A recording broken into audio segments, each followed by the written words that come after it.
And I think it does include everything. And please make sure you hit that like button. I appreciate everybody joining. And by all means, keep contributing your opinions because this is unique and stuff.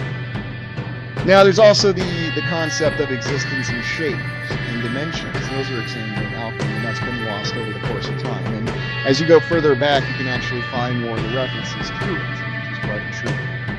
Now, this is one of the baseline images that you'll see that represents alchemy, the symbolism, a couple birds, and then, of course, the Ouroboros, the snake, the dragon, or if you want to say it is actually on its back.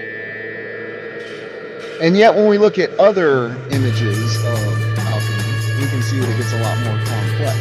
There's many more ideologies that go into it. Now, one of the things that I find fascinating about looking at the symbolism and the account of alchemy is how much it looks like our old friends in the Voynich manuscript. Oh yeah, it's all in there, Adam. I mean, you'll see every symbol you can imagine within alchemy. So,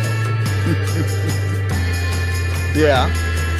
And you know, it's funny you referenced that one, Rebecca, because the quest for the Holy Grail was just that. It's a bunch of fools that are looking physically for something. Whereas if you watch the film Excalibur, it's accurately depicted as finding out what you already knew.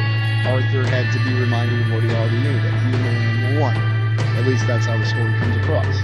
So again, searching internally, not externally.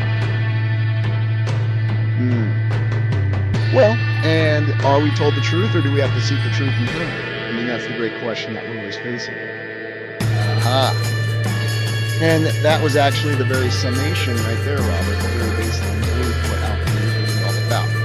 You were doing an internal search, you were finding your own answers, you were determining your purpose in life. And that's what it was all about.